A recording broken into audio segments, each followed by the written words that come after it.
Hey everybody, what's going on? Welcome to the weekly sports talk podcast. As you can see, I kind of decided to do a new little place. I'm in my gaming room, as I call it. Behind me, you guys are going to see, as you guys can kind of see a little bit behind me. After this is done with, I'm going to start switching over to my streaming for today's game. For those of you that don't know, I do stream College Football 26. And today I got to play Mizzou. Looking to go on a little win streak here. I can't wait for that, by the way. So going over this week's NFL action. I mean, my God, we had a great week of NFL action, guys. I mean, holy Jesus. Let's dive right into it, shall we? First up on the docket, I got here. I'm just looking over my notes because I had to take down a little bit of notes just because so I don't forget, because sometimes I can get forgetful when it comes to that stuff. So looks like I want to start off with the Cowboys and Giants game. So Cowboys and Giants, home opener for the Dallas Cowboys. You know, Jerry's World, everybody's rocking. 80,000 fans as always. You know Jerry, he always packs them seats, and I'll give him credit for that. But this game, I was a little bit. I had a lot of concerns I want to go over, by the way. My first concern is with the defense. I mean, I don't know what it is with the Dallas Cowboys and their defense, but their defense is garbage. I mean, my God. Uh, they couldn't play zone to save their lives. Like, I think, my honest opinion, the reason why they can't play zone is because look who their defensive coordinator is. Matt Eberflus. And for those of you that don't know, Matt Eberflus is the former head coach of the Chicago Bears, who the Cowboys are actually going to next week to play. I'll get into that later. Now, Matt Eberflus is, to me, the guy is not a good zone caller. He doesn't. I don't know if it's the personnel the Cowboys have. I don't know if it's the play calling. I don't know what it is. But the fact that you let Russell Wilson. Now, this isn't prime Russell Wilson. Russell Wilson's getting up there in age, football-wise. Russell Wilson threw for over 400 yards on y'all's defense. 400 yards. The Dallas Cowboys defense couldn't stop a cold to save their lives yesterday. Isn't that sad? They could not stop a cold. Now, the Cowboys are very lucky, though, that they have a kicker by the name of Brandon Aubrey who can probably make it from 70 yards with his eyes closed. As I'll tell you something right now. If the Dallas Cowboys did not have him, and I said this to a couple of my followers yesterday when I was talking to them about this, and you know who you are, they would be screwed. I mean, royally screwed. The Dallas Cowboys have so many issues they need to fix, especially on that defense. They have no pass rush. No pass rush whatsoever.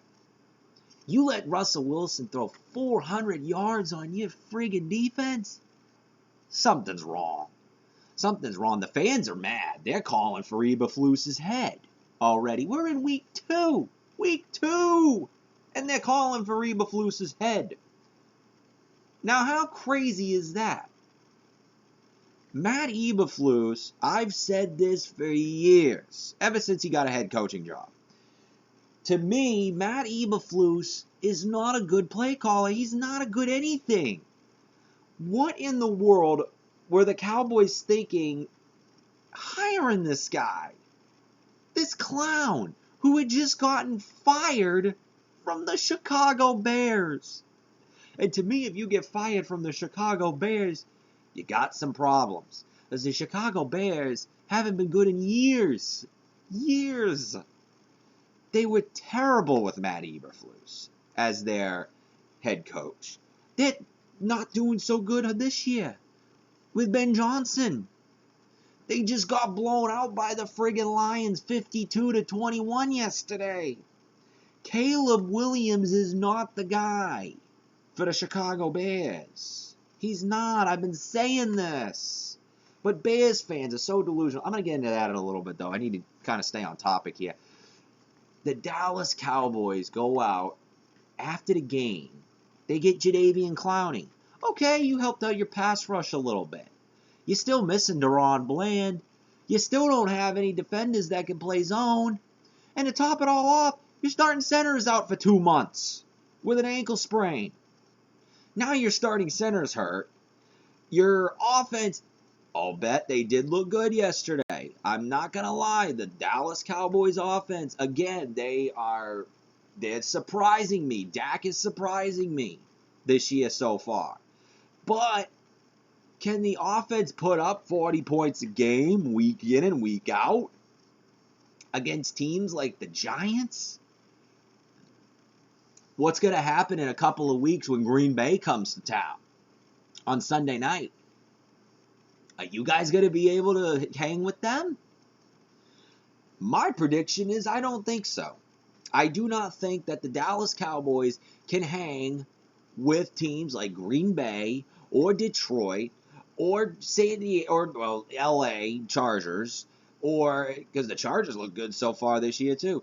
There are a lot of teams on their schedule that I just don't think the Dallas Cowboys can hang with. And I'm not trying to say that to be a hater or to be a negative Nancy here, but I use the eye test. And my eyes are not bad. I can see pretty good. And from what I see, to me, the Dallas Cowboys have a lot to fix. And it starts with Jadeveon Clowney. Like I said, that was a great signing for you guys. I do applaud it, even though he is a little up there in age. He says he's got a lot in the tank, but we're going to have to wait and see.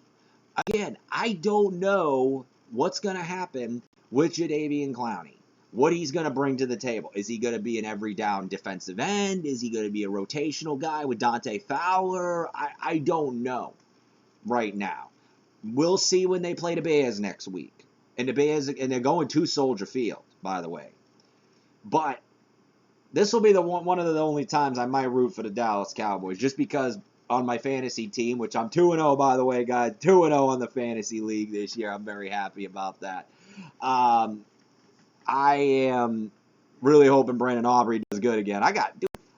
Get this. I have him on my fantasy team. That guy got me 22 points yesterday. 22! Or Sunday, sorry. I forget today's Tuesday. I'm starting to forget my days here. 22 points from a kicker. You don't normally see that in fantasy football. That's very, very rare. The fact of the matter is, I got guys like him on my fantasy team. I think I'm going to have a good year. I really hope I do. But we'll see. We will see what happens when it comes to that. It's my second year back playing fantasy football, so I'm hoping for a good year. Also, I want to discuss the Patriots game from yesterday. What a game. And as a Patriots fan, I'll tell you what, I was very impressed. Going on the road, New England has not won in Miami in like 6 years. And they go on the road with Drake May and that offense that looked a little shaky week 1. And they came out on top. 33-27, very high-scoring game. Not really too excited with the defense on that one. I think they could have done a little bit better, but I did look at a stat. I want to say this was yesterday, as a matter of fact. The stat I got here, it looks like the defense leads the league in sacks right now. They got 9 sacks through 2 games. That's impressive. That is very impressive. The fact that your defense is generating that much pass rush. See, the Dallas Cowboys, they need to take a playbook from the New England defense, because the New England defense can rush the pass. Dallas don't know how to rush the pass if it hit them in the face. They might need to look at a little bit of film here. Now, I was also very impressed with the receiving core with New England yesterday. I was very impressed with The D-line looked really good. Drake May, he kind of improved a little bit after the first week. The only thing I really want to see more of when it comes to the New England offense is I want to see more running, like more running game, because New England's got a good situation when it comes to their running game. You know, they got guys like Ramondre Stevenson, who he had a great game yesterday, by the way. Trayvon Henderson, the rookie, who I have on my fantasy team, he didn't really do good for me yesterday, but that's okay. You know, he's a rookie. That's the chance you take with rookies in the NFL, especially on fantasy football. You don't know if they're going to do good, they're going to do bad. You really just do not know. Now, I will say this though, I think moving to next week, I'm trying to think. I got everything written down here. I think the Patriots play Aaron Rodgers and the Steelers next week. I'm gonna look to see my analysis with that game. I really think is gonna be. I think New England's pass rush is still gonna do good. I know a few guys are gonna look to take Aaron Rodgers' head off. The offense, I think, is going to look a little bit better. I hope so. I want to say the game's at home. Don't quote me there. Which in the NFL, really, to me, home field advantage doesn't matter. It matters more in college, like you see behind me. But I really do believe that the Patriots could come out with a victory on top of that. But we're going to wait and see next Sunday. I want to say that's a noon start time, Central Standard Time. Eastern Time, it would be 1 o'clock. So for those of you guys on the East Coast. I know some of my followers, you do live on the East Coast, so I like to throw that in there for you guys. My prediction with the Dallas game, I think, is going to be a lot closer. It's all going to depend on the defense. Like I said, I think the Cowboys, if they can't stop Caleb Williams, then there's a problem. In my honest opinion, there's a big problem if they can't stop Caleb Williams, because Caleb Williams just looks god awful. Like to me, he overthrows, he underthrows his receivers. He just doesn't look good. And it's not like he has bad receivers. He does not have a bad offense around him. You know, he's got DeAndre Swift as running back. You got Rome Odunze. You got DJ Moore, who I love DJ Moore with a passion, by the way. I wish I had him on my fantasy team this year. You have Cole Kmet. You have an improved offensive line. Your guys' defense is a lot better than it was before, and you can't do anything. I mean, yeah, the defense gave up 52 points yesterday. Of course, that's not good, but their defense is a little bit better. I think they're trying to go more heavy pace on the offense, though, because they have Ben Johnson. So I could definitely see why that would be, why that would happen. Also, being in Soldier Field's a tough place to play. You know, I mean, it is a very, very tough place to play. The Cowboys, I really think, are going to struggle. I really think they are going to struggle. And they don't want to go 1-2. Because I'm telling you right now, if you guys go 1-2, with the gauntlet of the schedule that you have coming up, especially the following week when you got to play Green Bay on Sunday Night Football, Micah Parsons coming back to Dallas, you're in trouble. You're in absolute trouble. Because you know damn well that Micah Parsons has that game circled. And he's going to want to go off on national TV. Now, Cowboys better get ready. Granted, the Cowboys have faced him for so many years, so they could probably key in on him. I think they'd be all right. I do. I think they would be okay. But there's a lot of factors that's going to go into that game. I will definitely be previewing that game next week, though, since we still got about 2 weeks before that game even happens. Also, some other action I want to go over is in the NFL is what is with all the injuries? Like, seriously, what is with all the injuries going on right now? My phone was blowing up yesterday with all the injuries. We already don't have Brock Purdy for the Niners. They're down to Mac Jones. Okay. Now, come to find out, Joe Burrow from the Cincinnati Bengals, he's out for 3 months. He has to have surgery on on one of his toes. He's got turf toe, and he's going to be out 3 months. They're saying. Now, the Bengals are going to be down to Jake Browning and Brett Rypien as their quarterback room for the next 3 months. The Bengals already spent the money on the offense, but now you don't have a quarterback to throw the ball to guys like Jamar Chase and T. Higgins for 3 months. What is it? September, October, November, December.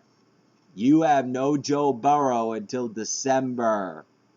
Oh boy, their record's going to be terrible. Oh, their record's going to be terrible this year. And it sucks because they started out really good. They started out 2-0. That sucks for the things. I feel so bad for Cincinnati Bengals fans right now. You guys are probably aching in pain right now. And my heart goes out to you guys. It really does. Hopefully for a speedy recovery for Joe Burrow. Just really hoping he recovers. Because I do like the guy. For those of you that don't know, I do like Joe Burrow. He is, to me, is just a great guy, humble, great player. Just can't stay healthy. He just can't stay healthy, and I don't know why. I don't get it. I feel so bad for him. And here's the kicker. The Minnesota Vikings are now down J.J. McCarthy. Come to find out. He got hurt in the Sunday night game against the Falcons. Guess who their backup quarterback is? A man by the name of Carson Wentz. Carson Wentz, now for those of you that don't know, Carson Wentz is on his 6th team in 6 years. He has become a journeyman backup quarterback. This guy, I remember the year that the Eagles beat my Patriots in the Super Bowl, 2017, which, by the way, for my Eagles followers, I'm still mad about that. I'm still mad about that game. He was going to win MVP that year. Then he got hurt. And Nick Foles happened. We all know what happened with that. I'm not going to get into that. But Carson Wentz, the backup quarterback for the Minnesota Vikings. He's now the starter. My opinion is this. What in the world are the Vikings going to do? You already got Justin Jefferson, who's not too happy, even though he just signed a contract extension. You guys really don't have a lot of other options. Aaron Jones is hurt. Your defense is very average. I don't believe that the Vikings are going to do well next game, whoever they're playing. Even with, I don't know. Maybe Carson Wentz might actually do good. Who knows? I can't say nothing. I can't say nothing to that. That's going to be a wait-and-see game. Also, I did read this week some other injury news. Jaden Daniels might not be playing this week, which that hurts me because he's been my starter in fantasy, so I might have to sit him on the bench for a week. That's going to hurt me. But I do have Justin Herbert as my backup, and Justin Herbert has been doing me very good. So I might be okay there. Also, I want to move on to some college football. We had some great action college football this past Saturday. For those of you that don't know, I am a Texas Longhorns fan, so I was very happy that they won. But the rumblings are already starting down on the 40 acres. They're talking about Arch Manning, and it's not in a good way. Arch Manning has not looked that great this season. He did not look that good against UT El Paso. Texas is SEC. You are playing with the big boys. What is going to happen when you start playing teams like Florida and freaking Georgia and Mississippi State? Well, not even Mississippi State. They're one of the bottom dwellers of the SEC. But I'm starting to get nervous as a Longhorns fan. I really am, because I don't think they can do good in the SEC this year, and they got a pretty weak SEC schedule. There are only 2 ranked teams in the top in their SEC schedule, and that's Florida and Georgia. All the other ones are unranked. You know, I'm a little concerned with them. I'm very concerned. I don't know what Sarkisian is doing. The play calling has just been very, very sporadic. They got another game this coming weekend against Sam Houston, so that is another tune-up game for them. And I'm scared. I'm going to be honest. I'm scared it's going to be another nail-biter. Because in college, the way you play your games matters. I should know. Look behind me. My team right now is 3-6. Okay? I have to win out just to make a bowl game. Granted, it's my first year in the SEC. But just to make a bowl game, I have to win out. I'm not ranked. I'm in the SEC. I have a below 500 record. I'll admit, I'm not that great at this game, but I'm trying, you know. I'm trying my heart out. But Texas is really, really worrying me. They dropped a rank. They went down to number 8, and they won. They were number 7. I'm very worried about the Texas Longhorns right now. Very concerned. And I was not concerned going into this season. I thought, you know, hey, we lose to Oklahoma State. We're going to roll over a lot of these guys. Sarkisian's talking about how the defense is so deep and they're better than they were last year, yada, yada, yada. But the offense doesn't look that good. They don't. I don't know what's going on with Arch Manning. Is it the pressure?